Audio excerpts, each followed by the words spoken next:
Good morning, and welcome to Many Paths, Many Visions, brought to you by the Labyrinth Society and with your host, Christiana Brinton.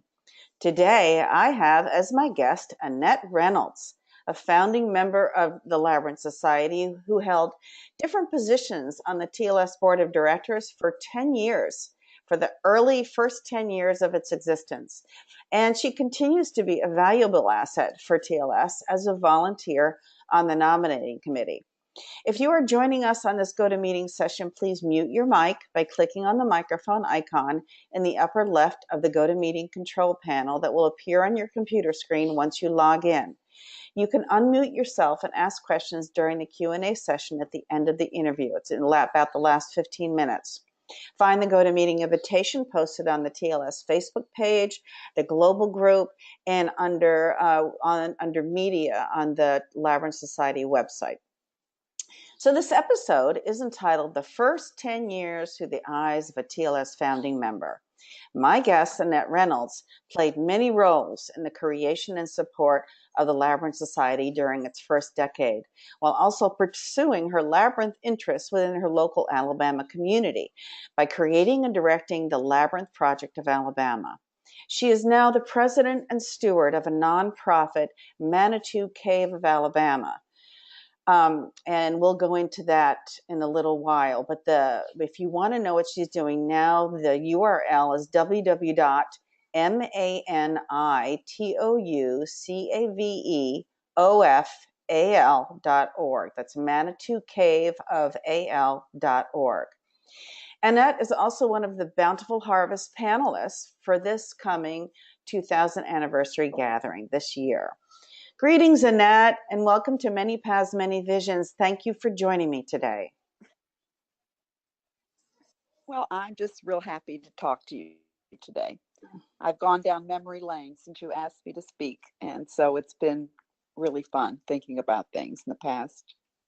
Great. That's perfect because that's what we're going to talk about. I'd like to concentrate on your memories of those early TLS years first. And then we'll talk about your current, what you call and what I think is the truth, your current labyrinth passion, which is the Manitou Cave site. So let's give some context for our listeners. You were the first recording secretary for the Labyrinth Society from 1999 to 2003. And then you segued over to the nominating chair position and served in that capacity until 2009. Is that correct? Well, it's correct, but you're leaving out a whole lot of other things. Yeah, probably. So I'll just, well, that's okay, because, we're talking about 20 years, and they were very intense years in the beginning, and they all kind of run together in some way, but a big part of my role in the Labyrinth Society at that time was really being the program chair for the early conferences. And I worked along with Robert Foray right at the beginning, and he would be the chair, and I would be the program chair. And so that was a really big role, more than secretary, honestly, because the gatherings were all new, how we did it, the places and the people. So all that was really huge. And then one of those years with Chuck Hunter, who makes Labyrinths too, he's in North Carolina, we were co-chairs. And so we had a wonderful, wonderful gathering in Atlanta that year. So that was a part that's kind of filling in. Of course, I've always been an energy keeper and is in the wisdom circle. So those were lots of different roles during that time. And, when I think back, it reminded me so much of what I'm doing now, because it was really full-time work. But I was already working full-time, and I was a single parent with 2 teenagers. So it was, it was quite busy, but so much fun and so much passion, because the founding members honestly were my best friends at the time. And what had you come? So was the 1999 Denver conference the first exposure to this group that you had? How did you get involved in the first place? I got involved in the first place because actually in 1993, and I've done international travel as part of my work in the world as I've been an interfaith minister. I'm a clinical art therapist, my master's in that, and I'm also a nurse. So when I'm not working, my favorite thing to do is to do service work. And so I've done that all over. So, but I've always kind of like, where people need service is not in Europe necessarily. So I usually live with the people, and I've been to Haiti 3 times, and India 5 times, and Africa several times. It's those kind of things. I live with the people. And so this one time, there was a group going to England, and along the way, it was a spiritual kind of group. And I thought, well, I'll go there. And I ended up going to Glastonbury and walking the tour. And it was really life-changing, that event in itself. And then what happened shortly after that, when I came home to Alabama, it was like a time in my life, which I'm sure many listeners have had, where the whole deck of cards of your life is just thrown up in the air, and you have to start all over from scratch with everything. And I remembered the path, and there was no books written, and this was 1995. And I remember going out in my garden of my yard, and it took me all day to do this. I was in my nightgown in the morning, and I had a sack of flour, and I tried to figure it out. And it took me all day, honestly, in the July heat. And I did it. And the labyrinth in my garden really saved my inner life. It was my go-to place. And as things unfolded, other people started coming when I would tell them about it. And I didn't have any connections with anybody about this. And I'm in a very conservative city and state. And it was like weird to everybody, as you can imagine back then. So one thing led to another, and I started kind of researching this, and I came across Helen Curry. And and I don't remember exactly how that happened. And I looked her up. Oh, I think it was an article I read in something, and her name was mentioned. And so I found out where she was in New Canaan, Connecticut, and I called her home phone. And her husband answered, and he said she's in Russia with a labyrinth. And I said, oh, so she was my first contact. And then what happened, Lauren's book came out, and I remember reading that in one day in the car. I was traveling somewhere, and it just made me weep, because something connected inside me. And when she started talking about where will you be when the ball drops and we go into a new millennium and it's a new paradigm. And honestly, Christiana, I have devoted my whole adult life to all creating this new paradigm, and starting with, I'm a grandmother, I'm in my 70s, starting with the peace movement, the civil rights movement, the human rights, the women's spirituality, the environmental. You can just go on and on. And it was almost like the way she spoke in the book, and my experience of the circle, the spiral, the path, the center, all that spoke so deeply to me. I felt like I had found my people. And so one thing led to another, and lo and behold, I think it was really the beginning was 1995, when I went with Jean Lutz, and she's really our great grandmother. And she actually had 2 conferences. And the first one was And I landed in New Mexico in an airplane, and Helen and I drove together to the site. And it was one of those places in the high desert where, you're on a road in a car, and then it goes to a rocky road, then it goes to a dirt road, then it goes to a pass. Mm-hmm. And that's where it was. And we just stayed in little tiny cabins and with outhouses, and it was freezing cold. Lauren Archer was there with her canvas labyrinth that was created by the women in the basement of Grace Cathedral. And we were all there. It was like, the Dowsers were there, the church people were there. I mean, artists were there, landscapers, historians. And that was really the group. And we were trying to figure out what was going on, because we all were experiencing this labyrinth thing from all different arenas, all different places in the country. And we didn't even know what was going on. But it was through our own research, our own stories, our own discoveries, that we realized this was really a living archetype that was emerging. And it was emerging through us. And that was the bonding that took place.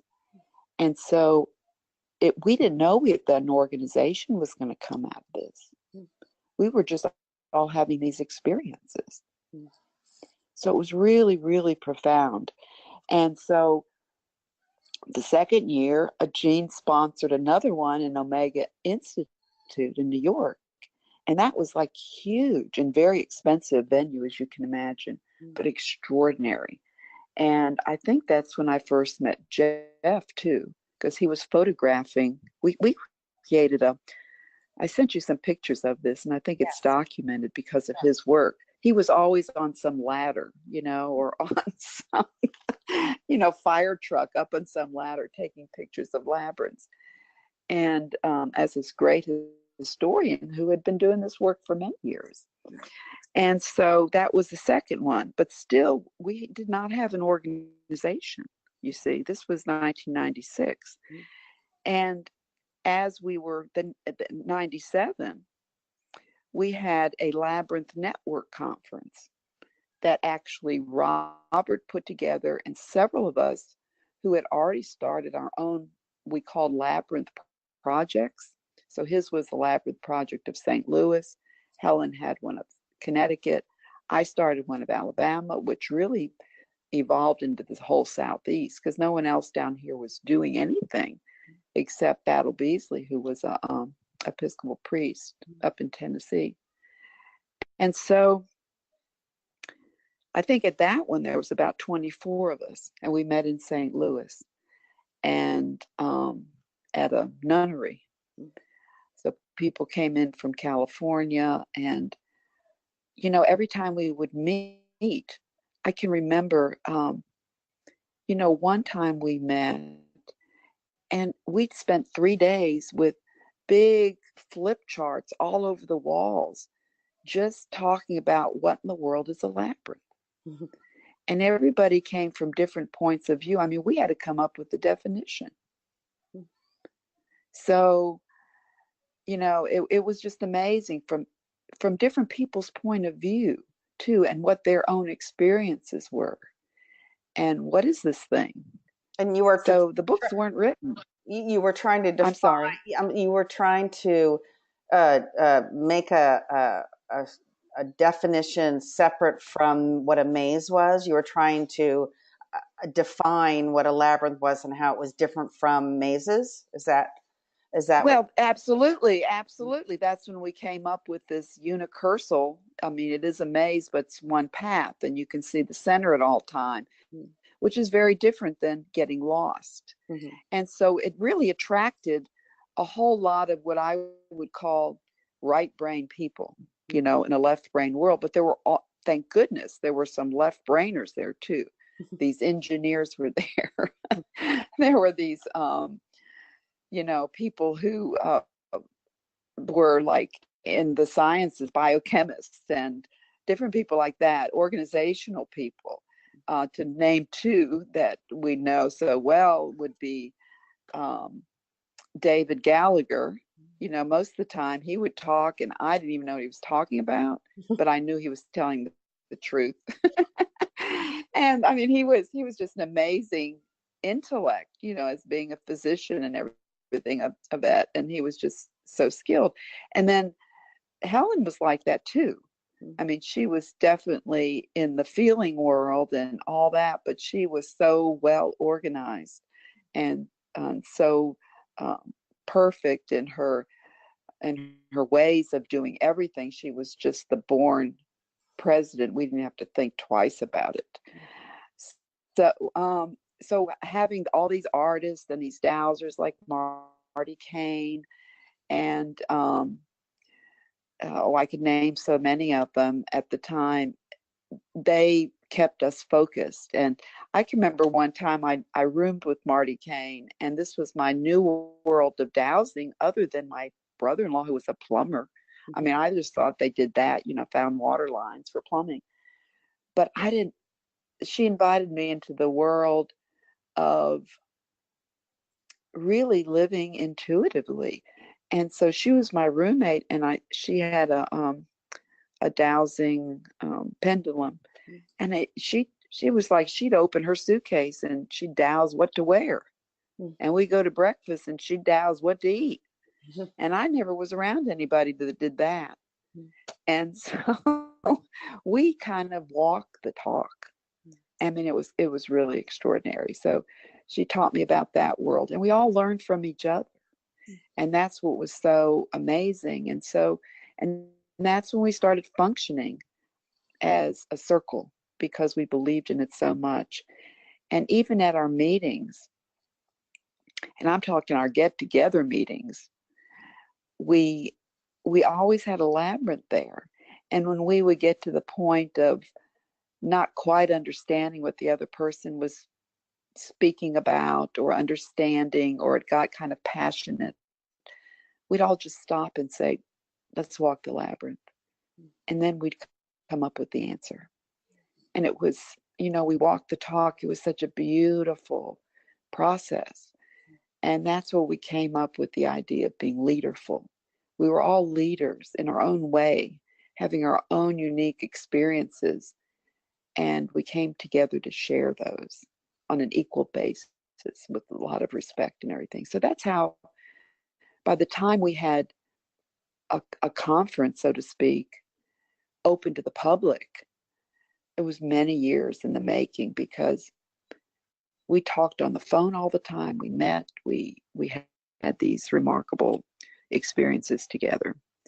So I can remember one time Sig Lonergan was there, and we learned so much from him and Richard Feather Anderson about geomancy and sacred geometry.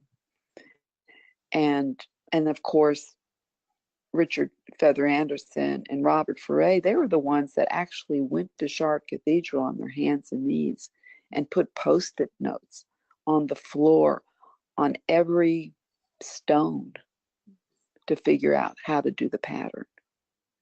So that's where we were, really at grassroots level, figuring it out. And it was very exciting because it was just full of creatives. And we knew it was, the labyrinth was also enhances that, your creativity. And so what I was going to say about that was, I remember one of these times, and they all kind of meld together. So forgive me for not remembering exactly what times and what dates and which conference it was. But Sig said, I'm not going to be part of this group if we're going to call it a conference. I mean, this was a new paradigm. And he says, we're going to call it a gathering. And so that's when we started calling it a gathering, instead of like, you're going there to just learn about things. You're going there to network, to support each other, to gather together, to experience things together. And so the whole model of the pyramid changed, you see, where there wasn't one person lecturing buddy at the expert at the top, but it was a circle where we all shared. So that was part of how we came to be. Yeah, Sig didn't want a corporate model. He wanted a different, he wanted it to be more about the people interacting with each other rather than. Well, it was part about the new paradigm we were creating and we were a part of. And most of us were of the age group that we really understood that. The Beatles talked about the age of Aquarius, and that was the age of, you're taking these. We knew that something new was forming because that's when labyrinths emerged, when cultures or countries or time periods, when they went through enormous change, the labyrinth would emerge. And I think Jeff taught us that because he was the historian of the time, and he had really studied this as an academician. And so we knew that people from all over the world, this was emerging, that we were going to go through this time. And the whole point of it was to use the labyrinth to keep your own self centered. It wasn't like just doing other people. We had a new tool. And when I did this one in my garden, I had many spiritual tools. But this was one that it was physical. It was everything. I used it in so many ways I can't even tell you. And through my own use of it, figuring out the chakras, figuring out the musical notes, figuring out the paths of a mandala and using it as a meditation piece, I started offering it in all my work. And I've worked in education and mental health and in hospitals, and it was just amazing. So wherever I was, I brought the labyrinth in with me. And I had to be very careful how it presented it because I couldn't talk about things like this around here. And so that's when actually Veritas and the training, I think I was in Lauren's very first certification program, because facilitator training, because I needed an umbrella here to speak a spiritual language in a state and a city and a community that was embedded in not this at all.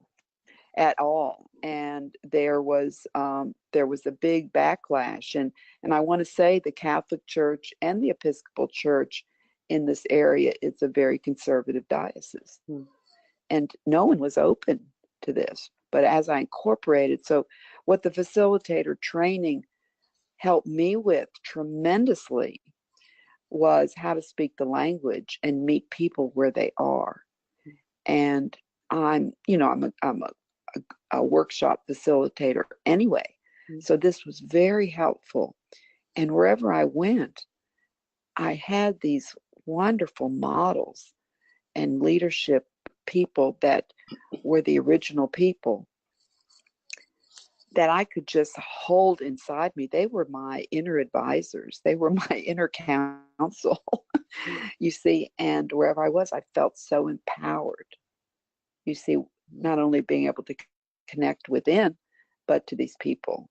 So when I said we're all friends, I'm not saying we partied together, but we just needed each other and learned so much from each other. So when was the impetus to start an organization? When was that in Denver at the 1999 conference? I mean, no, and in Denver, actually, we had already formed. Okay. And that was a long process too, because we knew we wanted to be nonprofit, didn't know exactly how to go about it. We started off with lots of different models of how to do that. And Helen and David were very instrumental. David's friend became our advisor, legal counsel, and in I'm just saying, Helen had tremendous resources, financial as well as connectors in her community in Connecticut and in New York, and in her family and husband. And so through that, we were able to start the Labyrinth Society, to create a nonprofit. And that's what I'm saying. That was the first time I had done that on a grassroots level. And they really were the leadership in this. It was just really fantastic, where some of the others of us at the time were creating the events so we could get together and, that sort of thing. So in St. Louis, I believe, we met again, and in 98. Mm-hmm. And that was with several of us, sponsored that get together. And I forget what we called it, but I'll send you some pictures, because I did find some of those, because we always had a giveaway and an opening ceremony. We did everything very ceremonial. And it just happened to coincide with my own birthday, November 6th. And so we usually started having the annual gatherings around that time in November for that reason, because that was really our birthday. Mm-hmm. And it was really fun at first, because we always had a birthday cake with a labyrinth on it. And it was my birthday and the labyrinth's birthday. So it was very, very special to me. And it was, we talk about our personal birthdays, but it was also a birth day for the Labyrinth Society too. Mm-hmm. So that was 98. And I remember kind of, we also had something in California, and Sue Ann Foster, who was also an art therapist, and we took the Labyrinth to a national art therapy conference. And just about all of these, we presented workshops, and that was just really remarkable. I took the Labyrinth I had taken to Russia, and I went the following year after Helen went. And that was, actually wrote a paper for the Labyrinth Letter, which was our journal at the time that Jean Lutz put out, about that experience. And it was actually a rebirthing for this group of women in Russia who never had experienced. When I'm talking about rebirthing, that's the language I'm going to use, but they actually were in the center, wailing and giving birth and covered by veils. Mm-hmm. It was just extraordinary, the kinds of things that were happening, that we were just witnessing just by offering labyrinths. And then I think at the 98 conference that we had, or gathering, whatever we called it, in St. Louis, Robert started making labyrinths on the big canvas. And so we drew one there as a group. And I had arranged with him beforehand that I was going to take the drawing back to Birmingham and use it, because I'd already created one large replica of the Chart Lab. It took me 9 months to do it. Weekends, I'd put it in the downtown Y, which was also a homeless shelter, and drag that thing out, do a little bit, and then wrap it back up. It was a long, long process. So this time I bought one that was drawn at that conference, and then I came back and had a weekend workshop painting it. And so I remember that. And I remember what comes to mind in the gathering we had, and Sue Ann Foster put that on. It was in Sacramento. And Feather Anderson was there, and Carla, what was her name? DaCosta. She was a movement dance therapist. So we danced and stuff. But I remember going in and out, and what Feather did, he doused everybody. We started doing research, and it was not empirical. It was just kind of starting to do some research. We'd go in and he'd douse us and come out and douse us.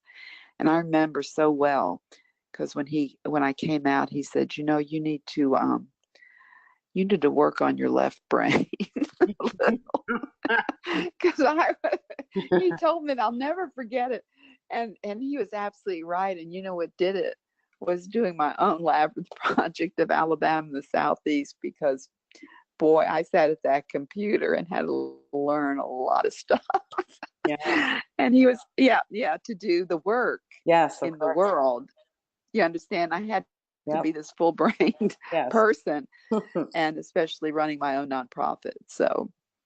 Um, so that was, so by the time 99 came, you see, Yeah. we had gone through many, many years of planning this, and we always tried to keep the events, to keep the costs down so people would attend. And so that year, I think it was at a university, and we had it, and it was real interesting because it was the first time I've ever had Japanese food for breakfast. I remember that because it was at Takeo Loreto Heights University. And so I can also remember Neil Harris. This is another thing I remember because we knew he was kind of had very sensitive sensitivities to smells and allergies, because we had had a board meeting, so to speak, at his home one time. And so I remember some people kind of had to move out of the dorm or leave. And that also happened in New Mexico. Some people just couldn't stand sleeping in the freezing cold. So I think after that, we started getting places that were a little more user friendly for everyone that didn't have these kind of special accommodation needs. Well, in the beginning, so how many, you talk about a core group, and then you said then it was open to the public. When did Yes. more people start showing up? About when of the I think it was that Denver conference. Okay. And I tried looking for those photos, but I can't find them. Okay. But what I remember so much about that one is that the closing circle was huge. We did it outside, and it was really big. And I don't think we because St. Louis was kind of central in the country. And after that, they were big. And then what happened after that, as we started, getting our website, and everything grew, and the books started being published. We were not the only kid on the block, you see, doing these big gatherings, because a lot of the regional groups had them too. And then there was even, I remember going to one in England that Jeff and Kim put on. And so I piggybacked that coming home from another place. I was doing some service work, and that was great. That was wonderful too.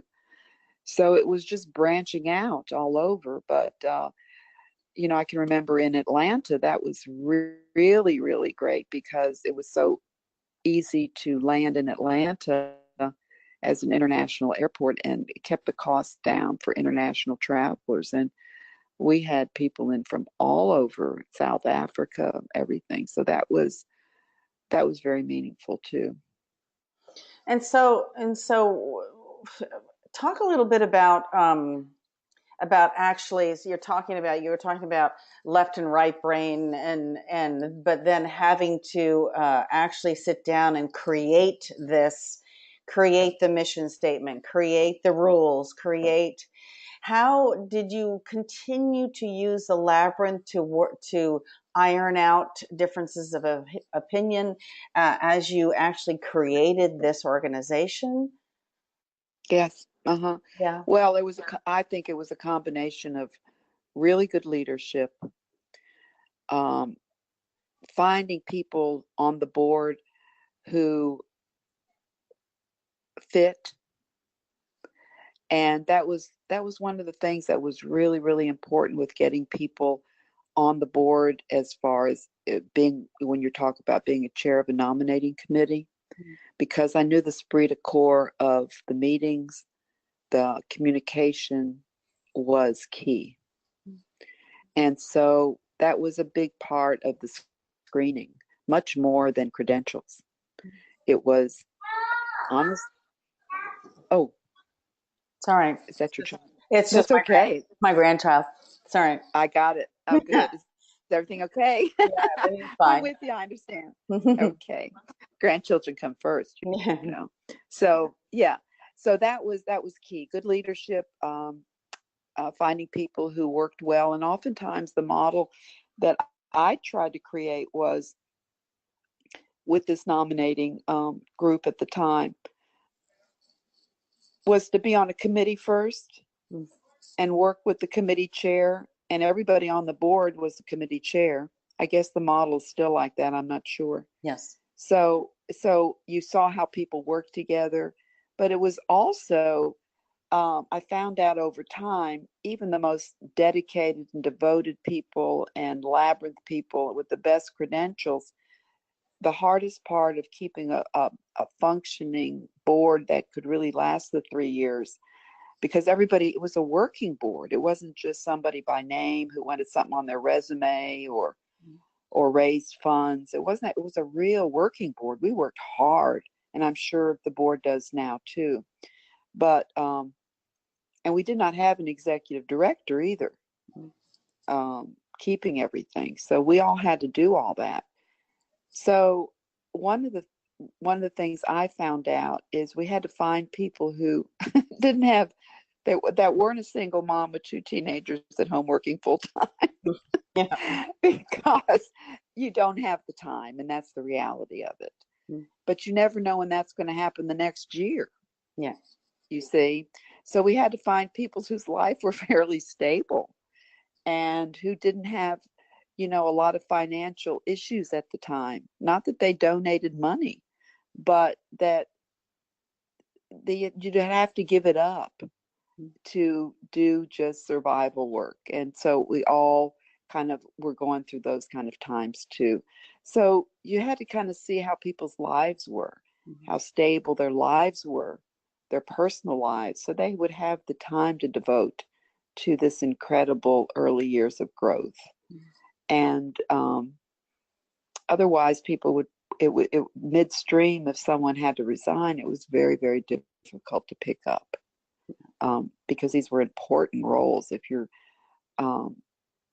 head of a chair that's arranging a conference or doing a website or doing the treasurer, all this kind of stuff, the leadership roles, because nothing could be put on hold. We were dynamic. So I don't know if I'm answering your question. No, but yes. Yep. Yeah. And this is interesting because so much of what you're saying holds true today too. It's it's a volunteer organization. yeah, And yeah, yet you work very hard. I mean, it's not static. It's not just a nameplate or something on your resume.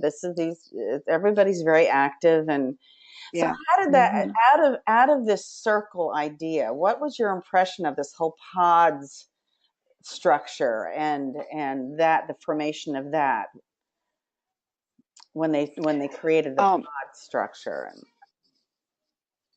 Well, you're talking about the pod structure with the center with the circles going out. Yes, Yeah, for the model the for the model board. we created it, Yeah. and we created it because it was, and I'll tell you what, I've created that pod for every group I've been a part of since then. And I remember I showing it to other executive directors, and they were saying, "Oh my goodness, this is fantastic." Because immediately what you can do is you can put the metrics together through this pod. You can see very quickly how many people you served and who you're serving. And so sometimes whatever the most difficult part of that pod was putting what was in the center of it. It wasn't the Labyrinth Society. It wasn't us.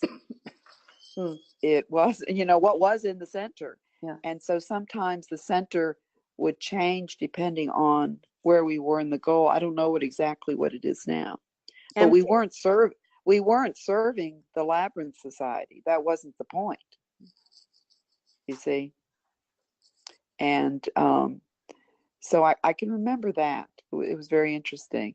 And how the pod grew as we grew, you see. Yeah. So by the time, yeah. So it was a great way to, I still have that, I think, somewhere, that original one somewhere. I just remember that so well. It was just, it was part of the new paradigm. So it matched what the labyrinth does and is. absolutely, it absolutely did. There was another time we met, and I can remember, it was well, I've learned what founder syndrome is. I didn't know the name at the time, but we all knew Helen was going to get it real bad because she loved being president. And she wrote that book during that time because she would describe, she said, I just love waking up in the morning and my living room is devoted to the Labyrinth Society, and I get my green tea and I can hardly wait to get on the computer. And it was like, that was not my life. I mean, my life was full of kids running around in the living room. But anyway, she just was so devoted, and it was so full time, and it was so her that there came a time when she had to step down. And it was a time when we were becoming not a mom organization. It was bigger than the founding members, you see. And so so that's a transition for any group. So you have to be prepared for that from the beginning. And so the logical person to be the next president was David. But he was already working so hard, and he didn't really want to do that. He didn't want to be that front person. He was so good at what he was doing, just as organization. And you could, to this day, I could call up David right now, and he'd answer the phone and talk to me, you know.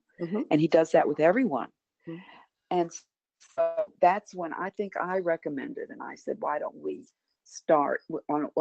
create a position for him as executive director and pay him something, because he deserves it.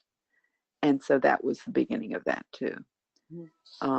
Because he has just worked so hard from the get-go, and he is really the computer of the organization. Yeah. So, because most everything was, cut and paste and on paper at the time. And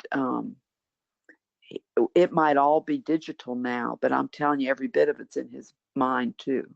So one of the goals is we got to keep David well. Right. And he's, this is 20 years in the making for him. I mean, that's, to me, is extraordinary. And I would hope it's, extraordinary. Yeah. Yeah. Can you speak to some of the changes you've seen between, I mean, obviously this was a grassroots thing. There wasn't anything there to start. So between now and then and now, it's the huge difference. And yet, in your speaking just now, so much of what you're saying, all those basic practices and basic philosophy, but and we have that, it's in the mission statement, but it still holds true today, very much so holds true today. But what is your impression of some of the changes you've witnessed? Well, you know what, I would really like for you to ask me this after this 20-year reunion. Okay.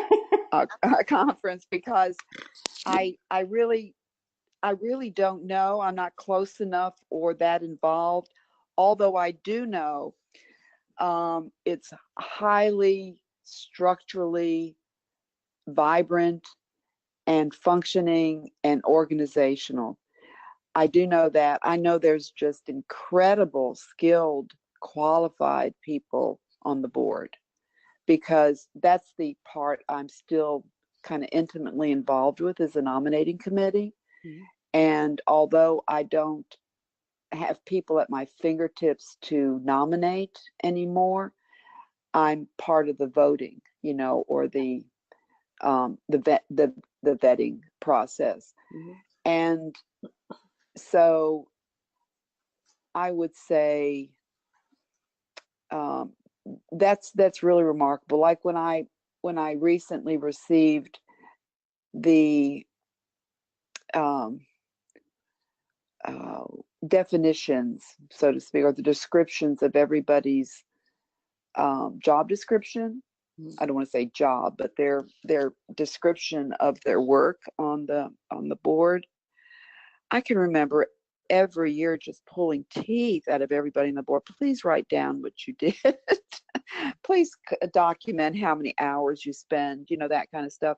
And it took us forever to get people to do that, because they did so much, and it kept being added on to. So to have that kind of organized, so when someone's stepping into a role, they don't have to spend a year figuring out what they're supposed to do. Mm-hmm. You see, yeah. as a chair, because that's a huge part of being on the board, is all of a sudden you're thrust in the chair of a committee and very important roles. Yeah. So but that's one thing I could see firsthand. Yeah, and you did attend. Where did I meet you? I met you. That was in the Florida at the Florida gathering, wasn't that? Did you? Yeah, and that's right. I went down there because I grew up in Miami, and my family still lives there. My mom's 99 actually, and so I also had my 50th Miami High School class reunion.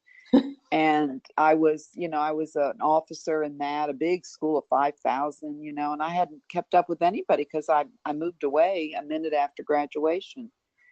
And when I go home, I just go home to see my family. So I hadn't really kept up with anybody. So I wanted to do that, and so I piggybacked it with going to the gathering down there, and I really thoroughly enjoyed it, seeing everybody.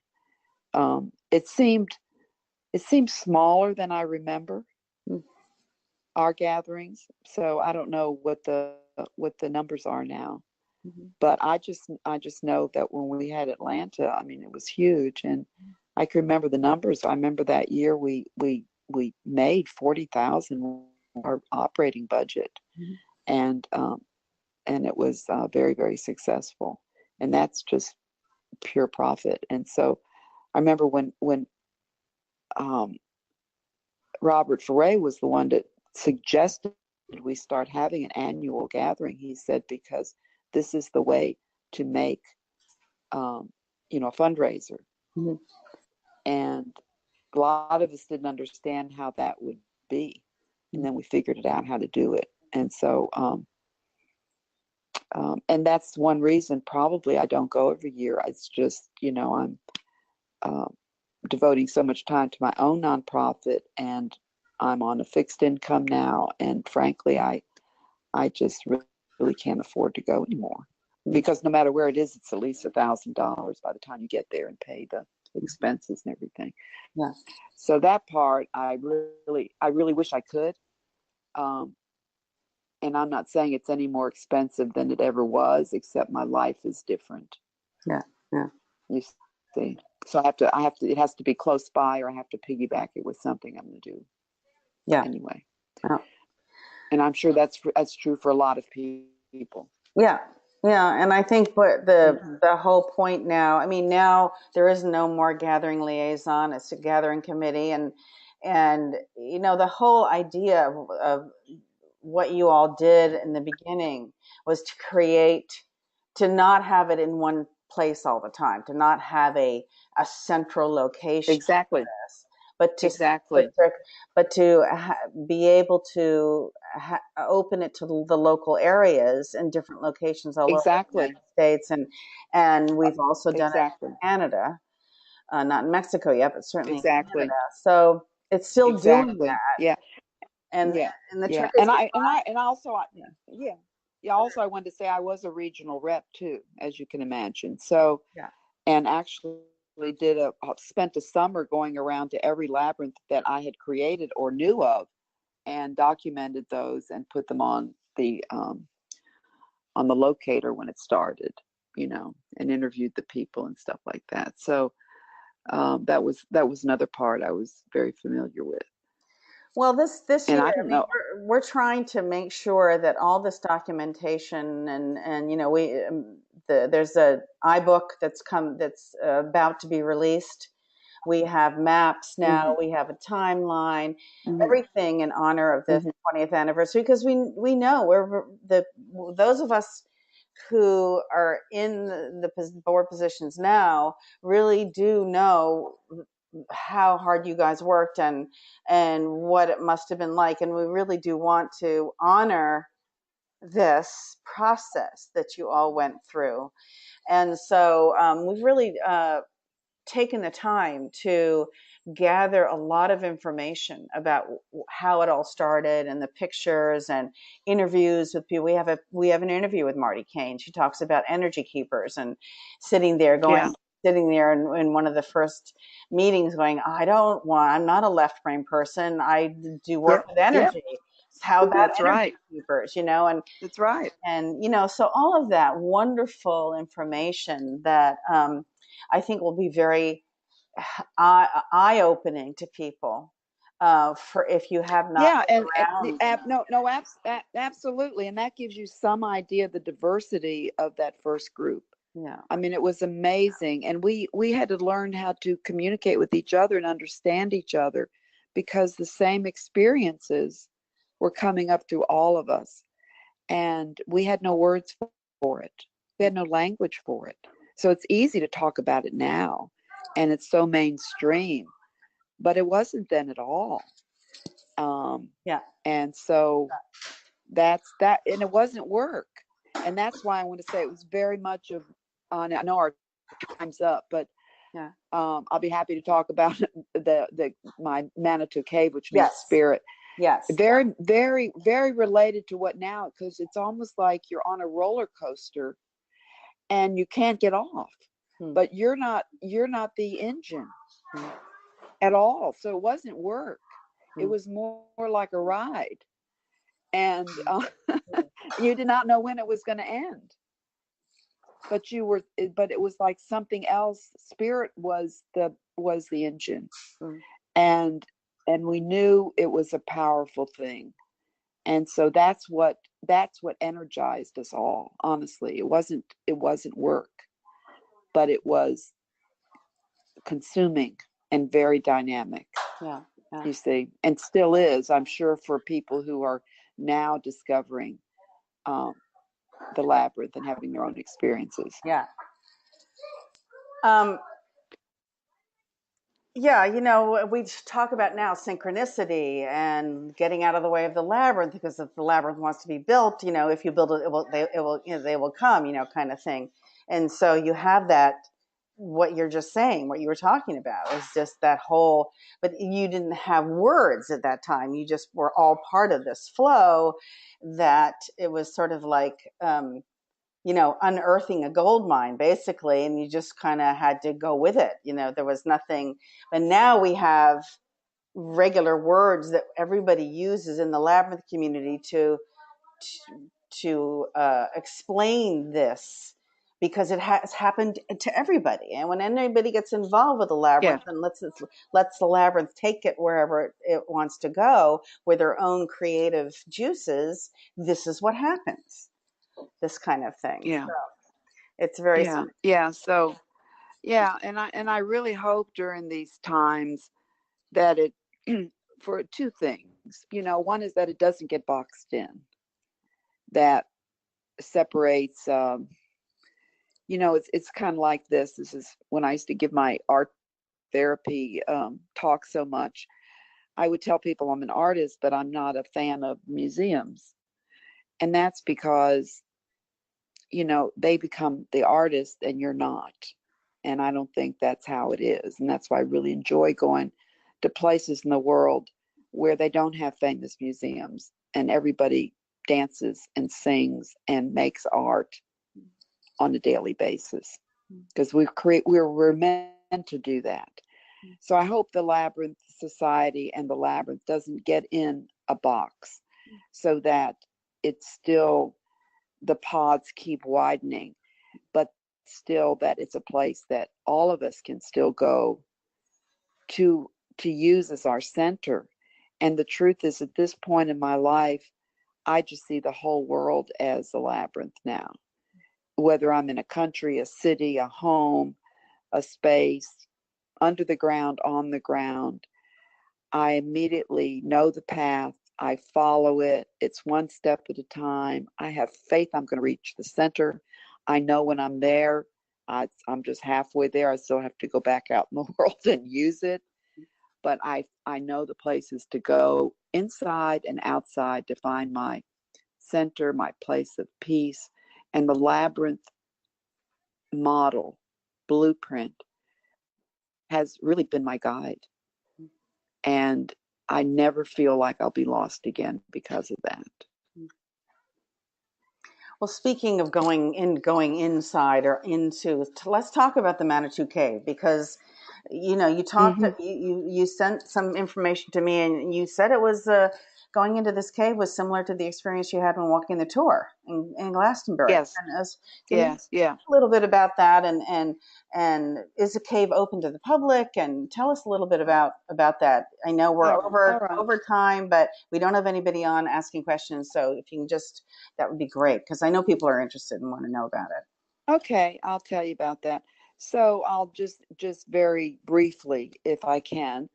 I had never been to this, a small town in North Alabama, and when you think of states, I really think of ecosystems. And so North Alabama and Birmingham has hills here, but after that, when you go south, it's all flat. It's a whole different topographical region. But in North Alabama, it's really the foothills of the Smoky Mountains.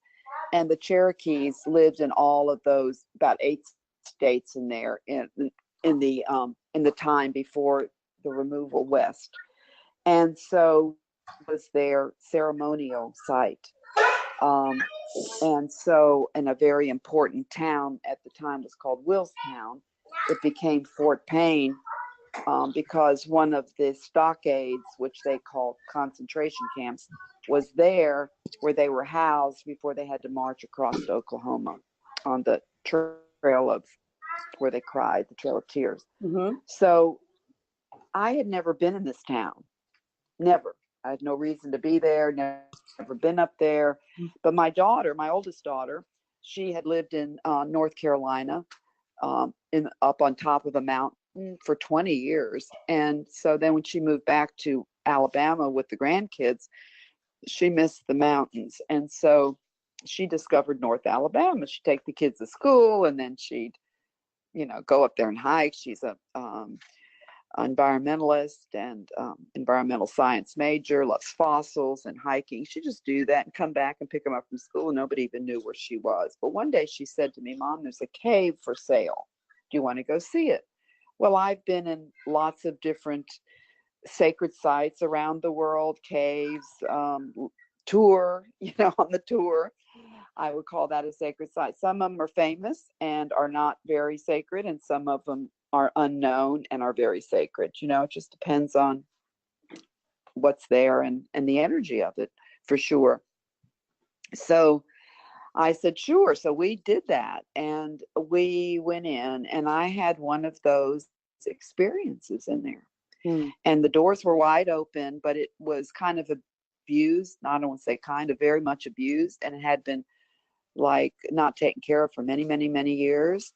And there was a lot of illegal things going on, and trash, like a lot of people just dump and stuff like that. But the feeling of it, and there was pure water flowing through it. It had been a show cave in the 50s. So there was 8 bridges going over the water inside for about a half a mile, hundreds of steps. So it was pretty easy to navigate, but pitch dark. All the lights had been stolen. But it reminded me, going in there, of when I would do labyrinth workshops when I was in the crypt of Chartres Cathedral, which has fingerlets all over France and Europe, in that sacred well. And I could hear this pure water, and it's cool stone. This is the way I would describe when I would talk about the vortex, with the labyrinth there, and underneath was this energy. of Mother Earth, and above was, the sky. And so it was just that same thing. And I, just like I didn't ask, I didn't even know I was going to walk the tour. I didn't go there for that, to Glastonbury. I mean, I traveled all over England. I didn't go there for that, but it was a surprise. And when I went in this cave, it was a surprise. And I'm not a caver. I'm not from Alabama. I don't have deep pockets. I don't have Cherokee heritage. But so I was the last person in the world to take this on, but I didn't take it on. It took me. I fell in love, and spirit moved me. And so I did the same thing. I've taken probably thousands of people in there with no advertising. Yesterday I gave some students a tour from Germany. They came over for that cave. Three swamis have been in it to recharge. Incredible things have taken in there spontaneously. And I just hold the space. And the goal is not to take tours necessarily, but to respect and protect this historic sacred site. And through education, through conservation, so that the land, and there's 10 acres surrounding it, which was used by the Cherokee, beautiful hardwood forest. The water, which is pure water. There's a snail that lives there that doesn't exist, adapted to the cave, that doesn't exist anywhere else in the world. The water's being protected now, and the cave, and it's just been an extraordinary experience. But it's very, very difficult. I mean, it's 20 years older. And I'm either at the computer like I was in those days, or I'm traveling 90 miles away and taking care of this property. There's an old visitor center I'm having restored that it's going to be a historic site, and protecting this wonderful, wonderful place. So in the same way, it reminds me and to be in the womb. We talk about that. We talk about Mother Earth. We talk about these vortexes. We talk about this water, attracting water in the ley lines and all that. We talk about that, but to be in it is extraordinary. And so I love it. It loves me. And that's it. I just equate it very much in the same way. And so already having the Labyrinth model as my guide and the process of the Labyrinth Society and my Labyrinth Project of Alabama is just helping me tremendously, you see, along this way. I just wish I was 20 years old again, so I'd have more time to do what I need to. But it's single-handedly, and my board is very diverse at this point. But basically, I'm doing most of the work, because it is not just something in my mind like a nonprofit or something you can just do. It's actually a place, and so that has a lot of work to do on it. So I guess that's in a nutshell. Wow. I can't wait. I'd love to go. I love caves, and I've done drumming work with Lane Redmond in the caves up in the Catskills, and so it's really just. I know her work very well. Yeah. Yes. As a matter of fact, the Cherokee in North Carolina.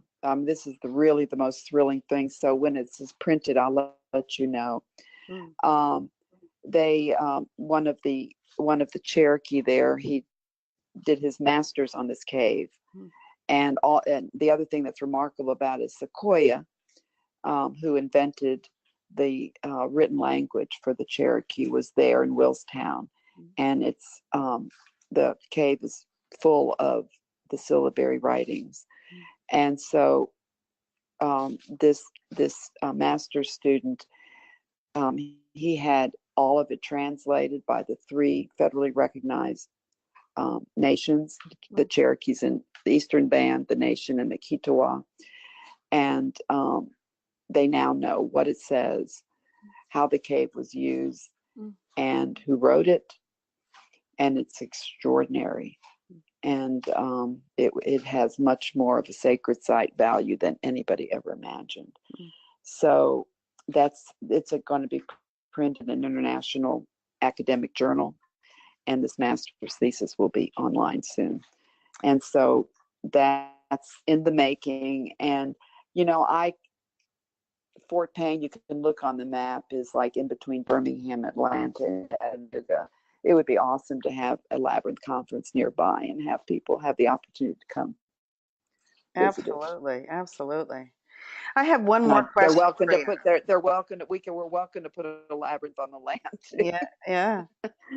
Okay, so I have one more question, because I want, people giving your background, your experience, all these 20 years, those of us who have worked, and I was I got certified in 98 and did chart a couple of years in a row, once as a participant and a couple of weeks as a facilitator, and I was at the Simpsonwood one in Atlanta. I was I was there. That was That was good. one of Well, my we early probably met ones. there. Yeah, Because I was that was the one that Chuck Hunt. I don't know. We did two at There Simpsonwood, so was I don't know two, which one. and I Yeah. was at, well, anyway, so, but unless you've been working with Labyrinth a long time, you don't necessarily, it can be confusing in the beginning, getting caught up in this energy and trusting it and allowing it to take you. So you mentioned the need to change course after your retirement. And so you completely divested yourself of past connections by giving away or donating all of your canvas labyrinths. You took down the Labyrinth Project of Alabama website. You repurposed the materials of your private home labyrinth, and you sold your home.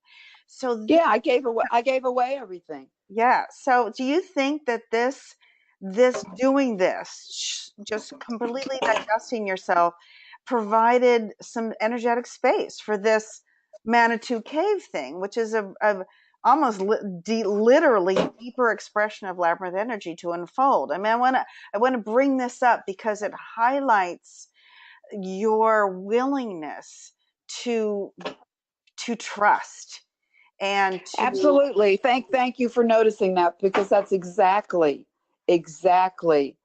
the the the the trust that I'm talking about this model that I live by. Because I know, as someone who has devoted my adult life professionally and personally to melding the mind, body, and spirit, with all these things. And I still work part-time too at an eating disorder center. So it's almost like, wherever you go, there you are. So I knew when it was time, and I started this process in 2008, when I knew, that was when economically, and I was getting older, and I said, I just want to do this, get ready for this last chapter, the fall of my life, or the winter, wherever's coming next. And so I made that decision. My daughters had their own homes, and, I just didn't need all that stuff. But I knew that process, whether it's mind, body, or spirit, that you have to empty. You see, you have to do that emptying first. Yeah. So I did that on every level. And so it took me another 9 months to do that. Every day after work, every weekend, I would just tackle a closet and clean it out. If I had 10 sweaters, I kept one. You see, I did that room by room. And I'll tell you, I had a room dedicated to just labyrinth stuff. You see? And so that's when I donated a lot to the Labyrinth Society for the silent auction. I told you a little bit about that. And a church has one, a retreat center has one, and all that kind of stuff. So I did that until my house was totally empty, spick and span. I think I kept a chair and a coffee table. I didn't do all that staging business. And honestly, I could have sold the house 20 times because it was move-in ready, and that's exactly what happened. So I downsized, but I did that emptying because I didn't know what was ahead. But I knew I had to do that to make room for whatever was coming. I never thought it would be this. I was hoping it would be some gorgeous man that would swoop me away and be someone. But that's not, I promise you, that's not going to happen, because I always am dirty and full of mud and sweaty. And so, no. And instead it was the womb of the mother. There you go. Again, and see how this relates so much to me personally is because, and everyone has a backstory. We're talking about 20 years ago, and people always ask me, "How did you find the cave?" Da, da, da. But there's a reason why I'm attracted to these things, and this is what connects the dots too. And I want to share this with you. And this is big and it's deep. So you ready? Yes. Okay. So when I was born, my mother, whose name was Anne, she died in my birth. And so I can talk about this now in a way that's so beautiful because, and I was named for her, little Anne. I know my life path, has always been connected to Divine Mother. Because even as a kid, I never felt like I never had a natural mother, because I identified so much like with Jesus. Like he didn't have an earthly father, he had a heavenly father. I said, oh, I'm like Jesus. Mm-hmm. So I always had, whether it was in nature, whatever it was, and this was one of the things I realized about my attraction to the labyrinth, because she held me in my garden. She was my mother. And during this terrible time of grief that I went through and upheaval, I went to her and just laid in her arms.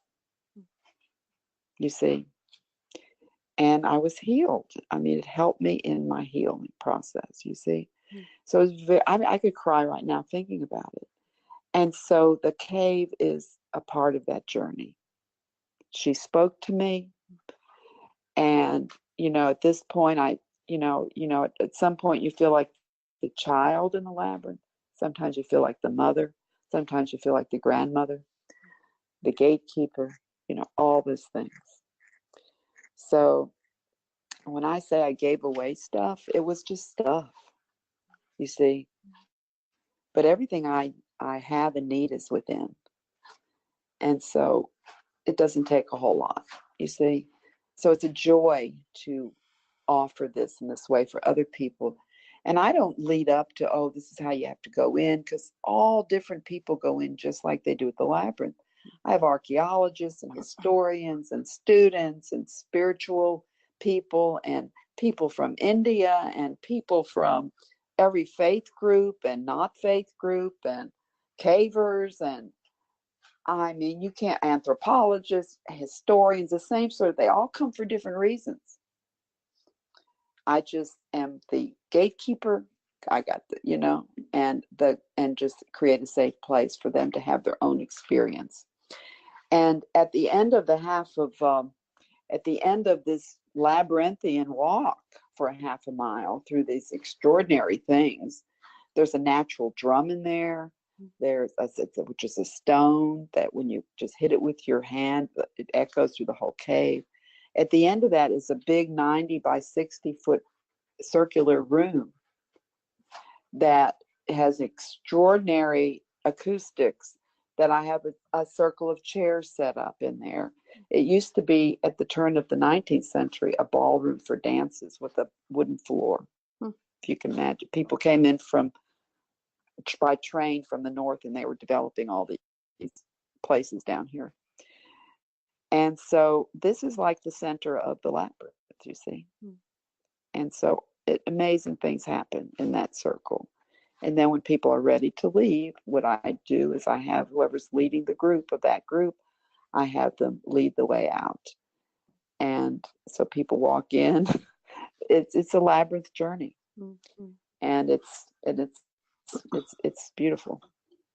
It sounds to me, Annette, that this was a gift from spirit to you, to honor your process, this process that you've been going through all these years. And it was a gift to you. And because who was it that found it? It was your daughter. This is a matriarchal, this is a continuation. Absolutely. It's so wonderful that it was your daughter who found it and turned it on to you. So it's like, Mom, hey, the women need this, and women need to be reminded this is the womb space of the mother. And, and her generation, it's time to be a part of this and to. Oh, absolutely. So that's fascinating. And she's always, really cool. She's always been a part of the labyrinth journey too, because she attended several conferences with me. She was the one that took that picture on the Gulf shores, on the beach. She went to Charlotte with me when I was participating in the Let Us Walk with Mary, and she was pregnant with my granddaughter, who is now 19. Wow. You see? Yeah. So it's all so. What a gift. And actually, one time I don't know if you know this, when I became a grandmother, I had a labyrinth. It's on my belly. Mm-hmm. And so, it's on my belly to honor that. So it's in the chakra colors. It's a beautiful labyrinth with right there. Wow.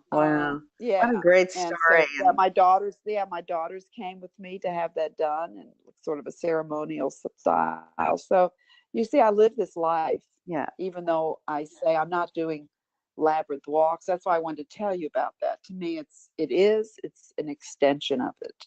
Absolutely. And yeah. Mm-hmm. Wow, Annette, this has been a wonderful. We're almost a half an hour over, but that I couldn't stop. I'm so sorry. No, don't be silly. I had to hear about this and know about this. It's just fascinating. It's why I love doing these podcasts. I love finding out about this stuff, and it does. If people listen, it helps connect. I mean, because things come up for people and they go, well, I don't know what I'm doing. And then they hear things like this. They hear your story. They hear these people's stories. And it really connects. It connects. It makes connection. So this has been great. Thank you so much. It does. Well, I appreciate it too. I'm sorry I didn't get time to prepare or read your questions, but I knew we wouldn't have any trouble talking about anything. No, didn't matter. It didn't matter one bit. So I thank you, and I would love to listen to the other ones. Are they recorded anyway? They are. They're in the media area on the Labyrinth Society website. You just go to media. Oh, they are. Yep. They're all on there. All the ones that I've done recently for TLS, and also the old ones that I did just because I just started doing podcasts years ago after the Troutdale gathering. So they're all on there, and you can listen to them for leisure. Yeah, whenever you want to. Sure. Oh, thank you so much. That'll be a treat. I can listen to them on my drives up there and back. You certainly can. Yeah. You can download them if you want to. They're also on Spreaker. Okay. They're also on YouTube. They're on YouTube. Really? Under Labyrinth Society. We use Spreaker, and Spreaker automatically, after I finish recording, I upload it to Spreaker, and Spreaker gets it out to YouTube, and so they're there, and for anybody to listen to anytime they want. Oh my goodness! Well, I would have been more articulate or behaved myself better if I'd known that. Don't be. It was perfect, Annette. Thank you. It was perfect, and I can't wait to see you at the gathering this year. Me too. I look forward to it. Great. So many continued blessings on your path, and I'm going to make an effort to get to that cave because I love going inward like that. So yes. Well, I look forward to it. So glad you're a steward of that. So thank you so much. Thank you so much. I look forward to seeing you too. Thank you so much. All right. Take good Okay. care. Bye. You've been listening to the Labyrinth Society's Many Paths, Many Visions on GoToMeeting and broadcast by Spreaker with your host, Christiana Brinton. Be sure to check the TLS website media area, which I just explained to Annette, at the Facebook page and global group, YouTube and Google+, for a list of upcoming dates and guests. Also, if this podcast has piqued your interest in the Labyrinth Society and you'd like more information about membership, please go to www.labyrinthsociety.org/membership. So, ciao, namaste, aho matakawe oasin, and may you find what you need on your path through life.